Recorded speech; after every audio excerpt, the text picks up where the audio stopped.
لو كانوا يعلمون، کاش کہ وہ یہ بھی جان لیتے۔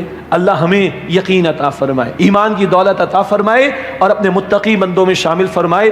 جادو ٹونا، یہ فیملی کو بریک کرنا، یہ رشتوں کو توڑنا، اس کی کوششیں کرنا، اللہ اس سب سے ہم سب کی حفاظت فرمائے۔ اللہ ہمارے گھروں کو جوڑ عطا فرمائے اور ہمیں تقوی اختیار کرنے کی توفیق عطا فرمائے۔ اگلی آیت میں یہود کی گستاخی کا بیان اور ہم سب کے لیے رسول اللہ صلی اللہ علیہ وسلم کے ادب اور احترام کا بیان۔ ارشاد ہوا، یا ایھا الذین آمنوا، اے ایمان والو، لا تقولوا راعنا، نبی علیہ السلام سے کچھ پوچھتے وقت راعنا مت کہو، وقولوا انظرنا، اور کہو انظرنا، واسمعوا، اور ان کی بات پہلے ہی غور سے سنا کرو، وللکافرین عذاب علیم، اور کافروں کے لیے دردناک عذاب ہے۔ حضور کی مجلس ہوتی صلی اللہ علیہ وسلم، صحابہ بھی ہیں، کبھی منافقین بھی آتے تھے، کبھی یہود بھی آ جایا کرتے تھے، اور یہ آ کے زبان کو مروڑتے تھے۔ ذکر ہوا تھا نا تھوڑی دیر پہلے۔ اب ایک ہے حضور نے کوئی بات ارشاد فرمائی صلی اللہ علیہ وسلم، انہوں نے کہا کہ کہنا تو تھا راعنا، راعنا کا ترجمہ ہے ہماری رعایت کیجئے، ذرا ریپیٹ کر دیجئے، دہرا دیجئے۔ یہ گستاخی کرتے تھے اور کہتے تھے کھینچ کر راعینا، کہتے راعینا، اے ہمارے چرواہے، استغفر اللہ۔ اس سے معلوم ہوا تجوید کا لحاظ رکھنا کتنا ضروری ہے، زبر زیر کی غلطی سے کتنا فرق ہو جاتا ہے۔ تو یہ کہتے تھے راعینا، اب یہ لفظ تو بے ادبی و گستاخی ہے حضور کی شان اقدس میں، تو اللہ نے فرما دیا کہ نہ، تم اس لفظ کو ہی چھوڑ دو، راعینا کو چھوڑ دو۔ بہت پیارا ادب اللہ سکھا رہا ہے، this can be played with, so leave this word, یہ لفظ ہی چھوڑ دو جس کے ساتھ کھلواڑ کیا جا سکتا ہے۔ انظر نہ کہو، کہو یا رسول اللہ نظر کرم فرمائیے صلی اللہ علیہ وسلم، یا رسول اللہ نظر کرم فرمائیے صلی اللہ علیہ وسلم۔ اور فرمایا جا رہا ہے واسمعوا، پہلے ہی اچھی طرح توجہ سے سنو تاکہ ریپیٹ کرنے کی ریکویسٹ کرنے کا معاملہ نہ آئے، دہرانے کی گزارش کرنے کا موقع نہ آئے، اور کسی کو گستاخی کرنے کا موقع نہ ملے۔ وللکافرین عذاب علیم، اور کافروں کے لیے دردناک عذاب ہے۔ پیغمبر کی شان اقدس میں گستاخی کفر ہے اور کافروں کے لیے دردناک عذاب ہے۔ ہمیں بھی اللہ کے رسول کا ادب اور احترام۔ قرآن پاک میں سورہ حجرات کی آیت نمبر 2 میں تفصیل آئے گی، اپنی آواز کو رسول علیہ السلام کی آواز سے بلند نہ کرنا ورنہ تمہاری نیکیاں برباد ہو جائیں گی۔ اللہ سچا ادب اور احترام حضور کا عطا فرمائے۔ ایک بڑی غلطی ہم سے کیا ہوتی ہے، دنیا جہاں کا ذکر ہوتا ہے گھنٹوں باتیں کرتے ہیں، حضور کا ذکر خیر آئے صلی اللہ علیہ وسلم کہتے ہیں۔ یہ صلی اللہ علیہ وسلم کیا ہوتا ہے؟ اس میں لفظ اللہ بھی موجود ہے بھائی، یہ چند سیکنڈ، 2-3 سیکنڈ صلی اللہ علیہ وسلم، کیا چاہتا ہے اس میں ہمارا؟ اور یہ درود ہے نا، صلاۃ درود ہے نا، رحمت کا نزول ہوگا بھائی، تو پورا ادب سے نام لینا چاہیے صلی اللہ علیہ وسلم، اطمینان سے پڑھنا چاہیے۔ اللہ مجھے بھی توفیق دے، آپ کو بھی توفیق عطا فرمائے۔ باقی کچھ اور باتیں پھر انشاءاللہ کسی اور موقع پر۔ ما یود الذین کفروا من اہل الکتاب، اہل کتاب میں سے جنہوں نے کفر کیا وہ لوگ نہیں چاہتے، ولا المشرکین، اور نہ ہی مشرکین یہ چاہتے ہیں، ان ینزل علیکم من خیر من ربکم، کہ تم پر کوئی بھلائی نازل کی جائے اے مسلمانوں تمہارے رب کی طرف سے۔ مشرکین کو بھی حسد، ابو جہل جیسے سردار کہتے تھے اللہ کو کوئی سردار نہیں ملا، ان کو کیوں دے دی نبوت، یہ تو یتیم تھے معاذ اللہ۔ اور یہ یہود کو بھی حسد ہو گیا کہ بنی اسماعیل میں کیوں دے دی۔ تو یہ مشرکین اور یہ یہود، یہ اہل کتاب نہیں چاہتے کہ مسلمانوں تمہیں کوئی خیر تمہارے رب کی طرف سے ملے۔ واللہ یختص برحمتہ من یشاء، اور اللہ اپنی رحمت کے ساتھ خاص فرما لیتا ہے جسے چاہتا ہے۔ واللہ ذو الفضل العظیم، اور اللہ بہت بڑے فضل والا ہے۔ اگلی آیت میں ناسخ اور منسوخ کا مسئلہ ہے۔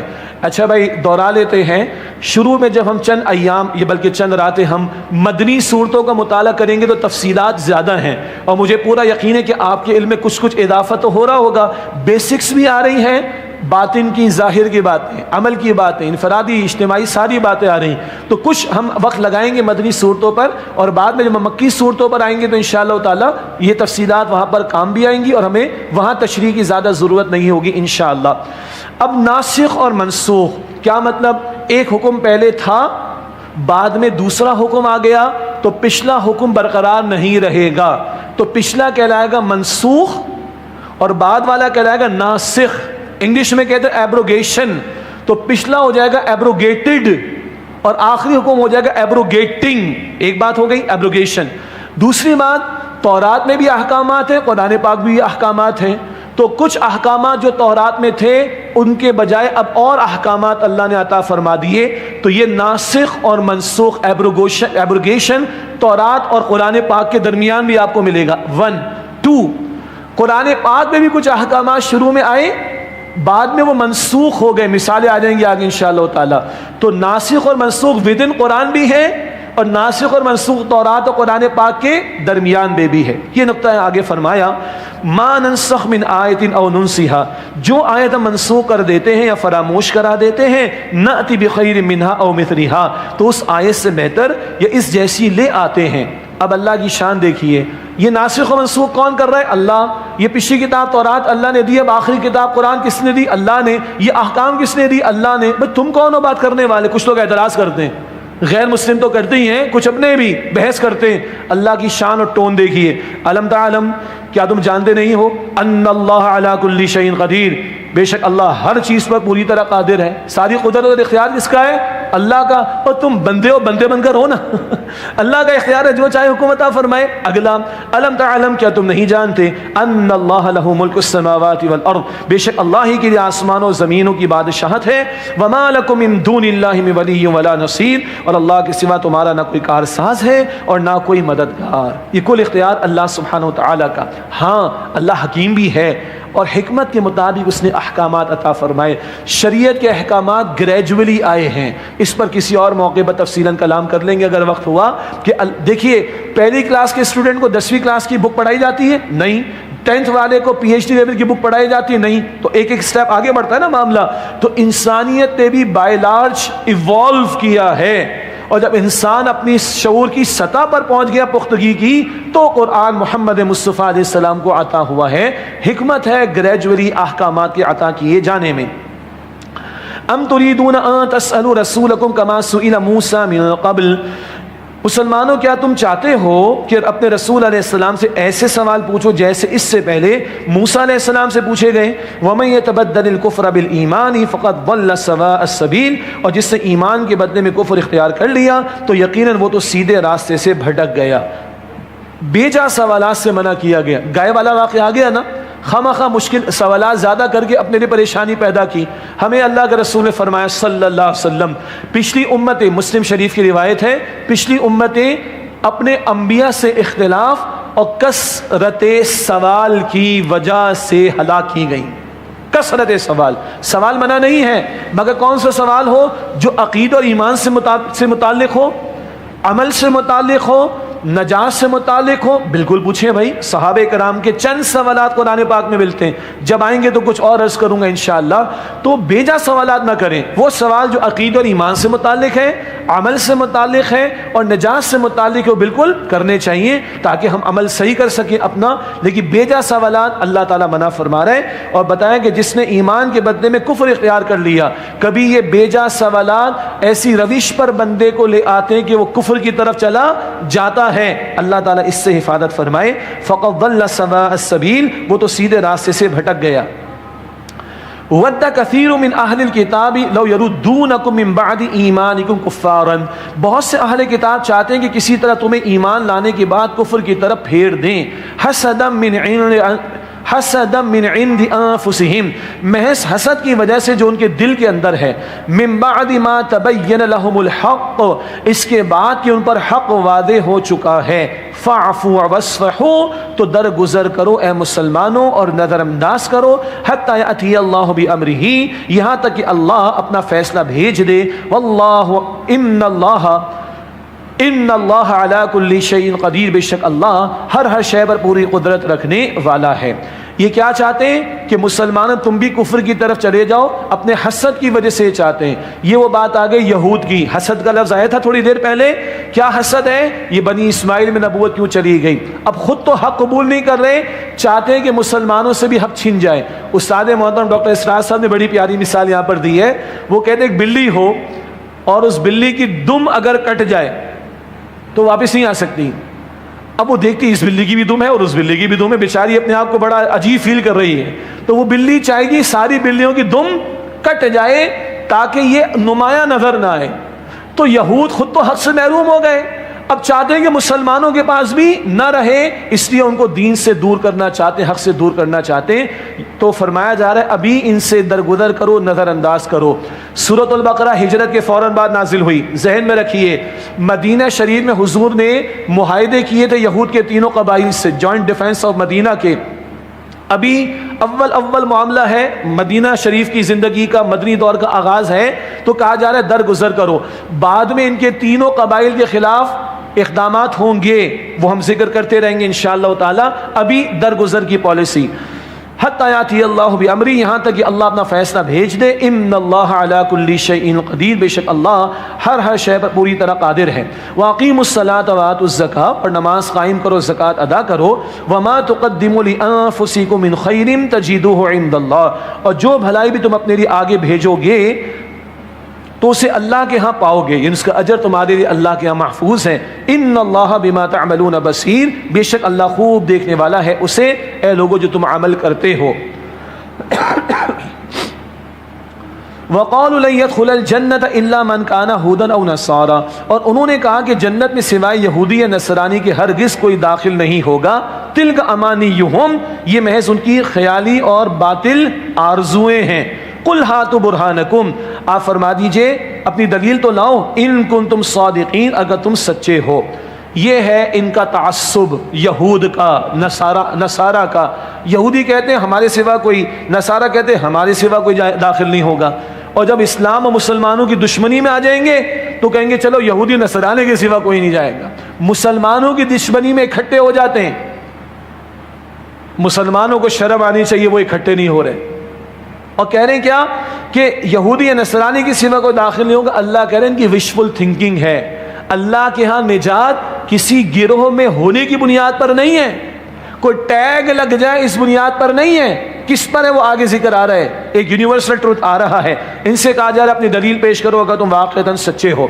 ہمارے ہاں معروف مکاتب فکر ہیں، جو مسلمہ مکاتب فکر ہیں، ہم سب کا ادب کرتے ہیں، احترام کرتے ہیں، مگر دل سے احترام کرنے کے ساتھ ہم یہ عرض کرتے ہیں کسی ایک اسکول آف تھاٹ، کسی ایک گروہ یا جماعت یا مسلک میں ہونے کی بنیاد پر نجات نہیں ہے، ایک طرز عمل پر نجات ہے۔ وہ کیا ہے؟ اگلی آیت میں ایک یونیورسل ٹروتھ بیان کیا جا رہا ہے، بلا کیوں نہیں، من اسلم وجہہ للہ، جس نے اپنے آپ کو اللہ کے لیے جھکا دیا، وہو محسن، اور وہ حسن کے ساتھ، عمدگی کے ساتھ عمل کرنے والا بھی ہو، فلہ اجرہ عند ربہ، تو اس کے لیے اس کا اجر اس کے رب کے ہاں محفوظ، ولا خوف علیہم ولا هم یحزنون، اور ایسے لوگوں پر نہ کوئی خوف ہوگا اور نہ ہی وہ غمگین ہوں گے۔ اللہ تعالی ہمیں ان میں شامل فرمائے۔ کس کے لیے جنت ہے؟ جو اسلام کی روش پر آئے۔ آگے تفصیلات آئیں گی، اسلام کا پورا پیکج آئے گا۔ ہاں اب مسلمان وہ ہے جو محمد مصطفیٰ علیہ السلام پر ایمان لائے اور ان کی رسالت کو تسلیم کرے، انہیں اللہ کا آخری رسول، آخری نبی مانے اور ان کی تعلیمات پر عمل کرے، یہ مسلم ہے۔ تو جو اسلام کا رویہ اختیار کرے گا، فرما برداری کا رویہ اختیار کرے گا، اپنے آپ کو سرنڈر کرے گا اللہ کے حکم کے سامنے، اس کے لیے ہے اصل میں نجات کا معاملہ۔ ایسے لوگوں پر نہ کوئی خوف ہوگا اور نہ وہ غمگین ہوں گے۔ وقالت الیہود لیست النصارى علی شیء، اور یہودی کہتے ہیں کہ نصارے کے مذہب کی کوئی بنیاد نہیں۔ وقالت النصارى لیست الیہود علی شیء، اور نصارہ کہتے ہیں کہ یہود کے مذہب کی کوئی بنیاد نہیں۔ وہم یتلون الکتاب، حالانکہ وہ سب آسمانی کتاب پڑھتے ہیں۔ کیا مطلب؟ یہ کہتے تم غلط، وہ کہتے ہو تم غلط۔ اللہ فرما رہے کتاب تو سبھی پڑھتے ہیں، مگر یہ گروہوں میں تقسیم ہو گئے، یہ تعصب میں مبتلا ہو گئے۔ اور سنیے، مسلمانوں کی دشمنی میں تو ایک ہو جاتے ہیں، مگر ان کے اپنے آپس کے دل پھٹے ہوئے ہیں۔ کذالک قال الذین لا یعلمون مثل قولہم، اسی طرح ان لوگوں نے ان جیسی بات کہی جو آسمانی کتاب کا علم نہیں جانتے، یعنی مشرکین۔ وہ کہتے ہم ہی ہم ہیں، ہر گروہ کہتے ہم ہی ہم ہیں۔ اور ہمارے بھی آپ سوشل میڈیا بھرا ہوا ہے، جو بازاری قسم کے مناظرے کچھ بازاری قسم کے لوگوں نے کیے، اچھے سلجھے ہوئے علماء حق وہ اس طرح کی بازاری باتوں کی طرف نہیں آتے، وہ علمی اختلاف رکھتے ہیں مگر بازاری حرکتوں پر نہیں آتے۔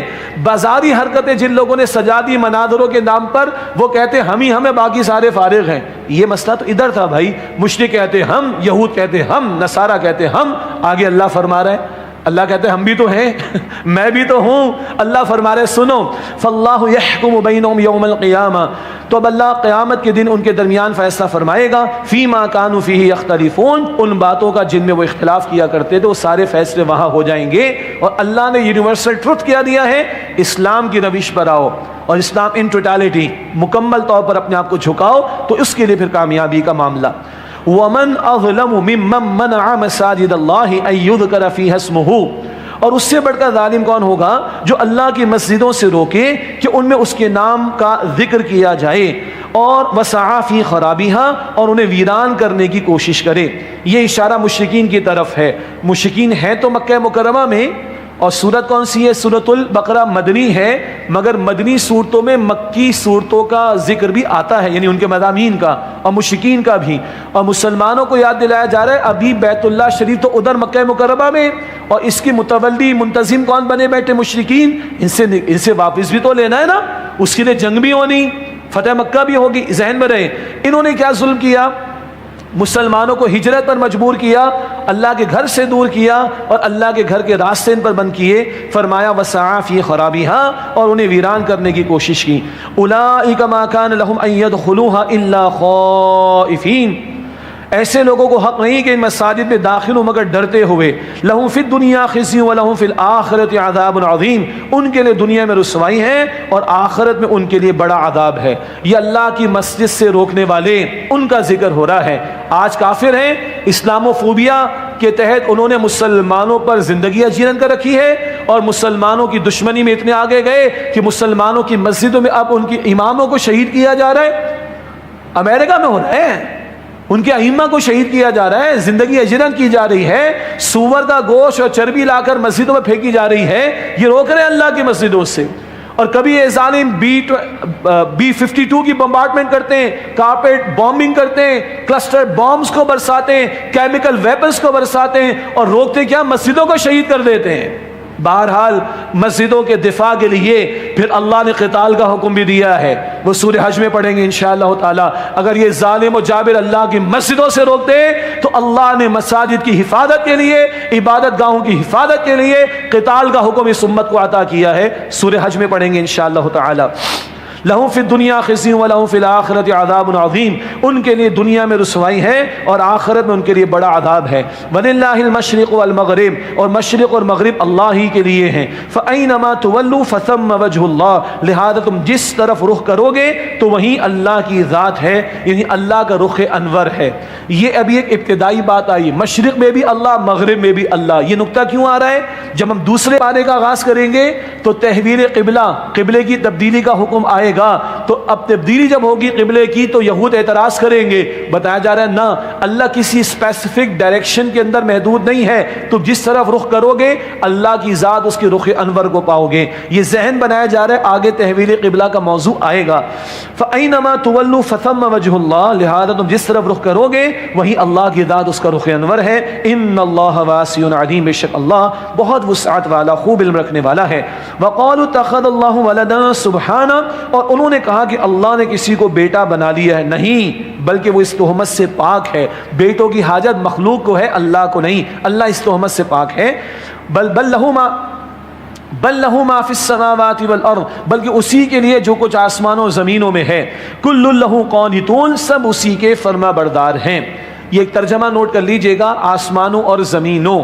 یہ ترجمہ گرامیٹیکلی بھی درست ہے، اور سورہ طلاق کے آخر میں پڑھیں گے 28 پارے میں. سورہ طلاق کے آخر میں پڑھیں گے 7 آسمانوں کی طرح 7 زمینیں بھی ہیں. تو یہ ترجمہ بھی ٹھیک ہے، آسمانوں اور زمین، اور یہ ترجمہ بھی ٹھیک ہے، آسمانوں اور زمینوں. بل لہ ما فی السماوات والارض، بلکہ اسی اللہ کے لیے جو کچھ آسمانوں اور زمینوں میں ہے. کل لہ قانتون، سب اسی کے فرما بردار ہیں. تمہیں اولاد کی حاجت ہے، اللہ کو نہیں. تم پر بڑھاپا آتا ہے، اولاد سہارا بن جاتی ہے ظاہری طور پر، تمہیں حاجت ہے. اللہ پوری کائنات خالق اور مالک، اس کو کوئی حاجت نہیں.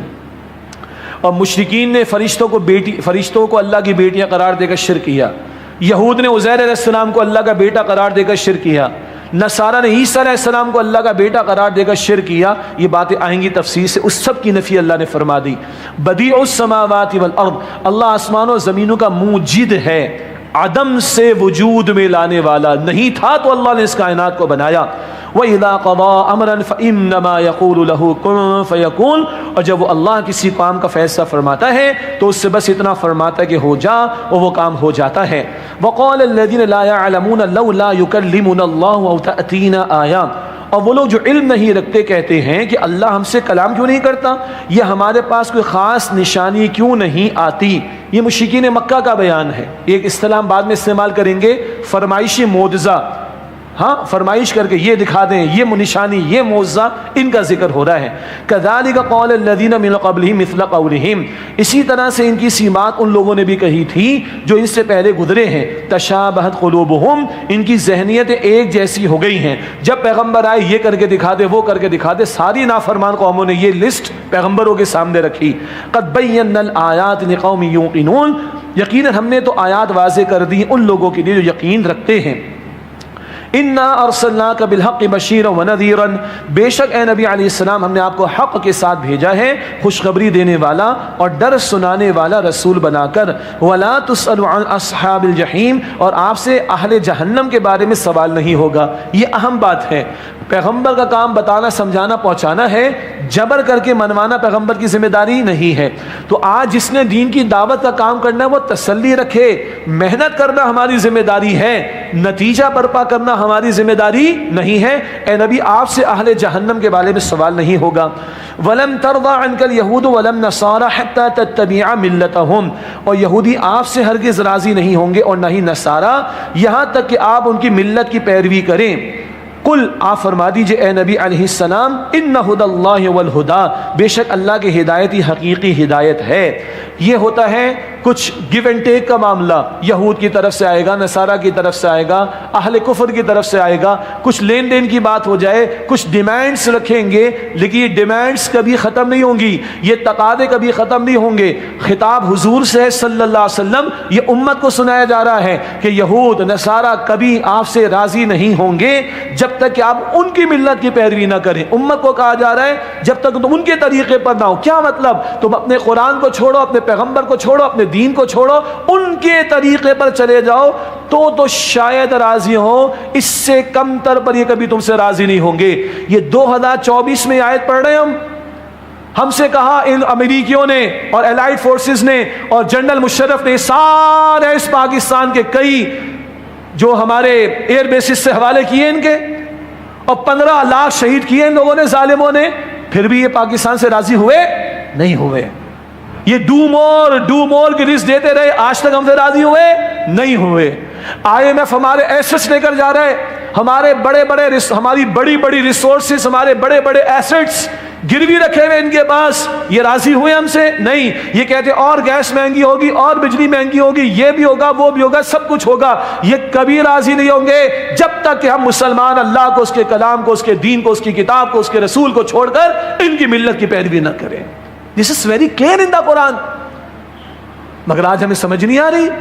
آگے فرمایا وَلَئِنِ اتَّبَعْتَ أَهْوَاءَهُمْ بَعْدَ الَّذِي جَاءَكَ مِنَ الْعِلْمِ، اور اے مخاطب اگر تم نے ان کی خواہشات کی پیروی کی اس علم کے بعد بھی جو تمہارے پاس آ چکا، مَا لَكَ مِنَ اللَّهِ مِن وَلِيٍّ وَلَا نَصِيرٍ، تو پھر تمہارے لیے اللہ کے مقابلے میں نہ کوئی حمایت کرنے والا ہوگا اور نہ کوئی مددگار ہوگا۔ ان کی خواہشات کی پیروی، کتنا ان لوگوں کو قادیانیوں کے حقوق یاد ہے، ان کو گوردوارے یاد ہیں، ان کو مندر یاد ہیں، ان کو چرچ یاد ہے، مسجدیں شہید کروائی جاتی ہیں۔ 1% گورنمنٹ ہمارے ملک کی مسجدوں کو نہیں دیتی سوائے اوقاف کے، اور ہندوؤں کے لیے مندر، گوردوارے سکھوں کے لیے، قادیانیوں کے لیے نرم گوشہ۔ کیوں بھائی؟ آخر غیر راضی ہو جائے ہم سے نا، ان غیروں کا ہم پر پریشر ہے سارا، اور کیا آخر 98% مسلمان، ان پر شریعت نافذ نہیں، اقلیتوں کی بڑی، بھائی مائنورٹی کے بڑے حقوق ہیں اسلام کے اندر، اور اسلام کے ماننے والوں کے کوئی حقوق نہیں ہے، اس میجورٹی کے کوئی حقوق نہیں ہے، ان پر اللہ کی شریعت نافذ نہیں ہونی چاہیے۔ کیوں سود کے خاتمے کی ہمت نہیں کرتے ہو تم؟ ان کافروں کا ڈر ہے نا، اور کیا آخر اللہ کا تو ڈر ہے نہیں، اللہ کا تو خوف ہے نہیں، تو پھر اللہ بھی کہتا ہے مَا لَكَ مِنَ اللَّهِ مِن وَلِيٍّ وَلَا نَصِيرٍ، اللہ کے مقابلے میں تمہارا کوئی حمایت کرنے والا نہیں ہوگا، اللہ کے مقابلے میں تمہارا کوئی مددگار نہیں ہوگا، اور پسیں گے ہم، اور ذلیل ہوں گے، اور رسوا ہوں گے، اور پٹیں گے ہم، کیوں؟ اللہ کے ساتھ ہم نے بغاوت کر رکھی ہے، ہمیں غیر مسلموں کے حقوق بڑے یاد ہیں، دیے اسلام نے، nobody can deny that، مگر مسلمانوں کے کوئی حقوق نہیں۔ اس ملک پہ اللہ کی شریعت نافذ ہو، یہ اس ملک کا حق نہیں جس کو ہم نے اسلام کے نام پڑھ لیا۔ نہیں راضی ہوں گے یہود و نصارہ تم سے، اللہ کرے ہمارے ہائی افس کو، ہمارے مقتدر طبقات کو، ہمارے حکمرانوں کو یہ بات سمجھ میں آ جائے۔ الذین آتیناہم الکتاب، جنہیں ہم نے کتاب عطا فرمائی ہے، یتلونہ حق تلاوتی، وہ اس کی تلاوت ایسے کرتے ہیں جیسا اس کی تلاوت کرنے کا حق ہے۔ کیا حق ہے تلاوت قرآن کا؟ اس کا ادب کرنا، اس پر ایمان رکھنا اور آداب کے ساتھ تلاوت کرنا، باقاعدہ تلاوت کرنا، شعور کے ساتھ تلاوت کرنا، تجوید کا لحاظ، یہ سب بھی شامل ہے۔ اور تلاوت سب سے بڑھ کر ہے فالو کرنا، پیچھے پیچھے آنا۔ سورۃ الشمس میں ہم پڑھتے ہیں والشمس وضحاها والقمر اذا تلاها، قسم سورج کی اور اس کی روشنی کی اور چاند کی جبکہ اس کے پیچھے پیچھے آئے۔ تو اصل تلاوت کیا ہے؟ اس قرآن کے پیچھے پیچھے آنا، یہ اصل تلاوت ہے۔ آگے فرمایا اولئک یؤمنون بہ، یہی لوگ اس پر ایمان رکھتے ہیں۔ جو قرآن کے احکام کا انکار کرے ان کا ایمان کدھر ہے؟ اور جو قرآن کے احکام کی مخالفت کریں یا نافرمانیاں کریں ایمان کدھر ہے ان کا؟ حدیث مبارک میں آیا جامع ترمذی میں، ما آمن بالقرآن من استحل محارمہ، اس کا قرآن پر ایمان نہیں جس نے قرآن کے حرام کو حلال کر لیا ہو۔ استغفر اللہ۔ فرمایا الذین آتیناہم الکتاب، وہ لوگ جن کو ہم نے کتاب عطا کی ہے، یتلونہ حق تلاوتی، وہ اس کی ایسے تلاوت کرتے ہیں جیسے کہ اس کی تلاوت کرنے کا حق ہے۔ اولئک یؤمنون بہ، یہی لوگ اس پر ایمان رکھتے ہیں۔ ومن یکفر بہ، اور جو اس کتاب کا انکار کرے گا، فاولئک هم الخاسرون، تو وہی لوگ خسارہ اٹھانے والوں میں ہیں۔ اللہ ایسے خسارہ اٹھانے والوں میں سے ہمیں بچائے اور ہمیں قرآن پاک پر سچا ایمان، اس کو سمجھنے، اس پر عمل اور اس کے احکام کے نفاذ کرنے کی توفیق عطا فرمائے۔ وآخر دعوانا ان الحمد للہ رب العالمین۔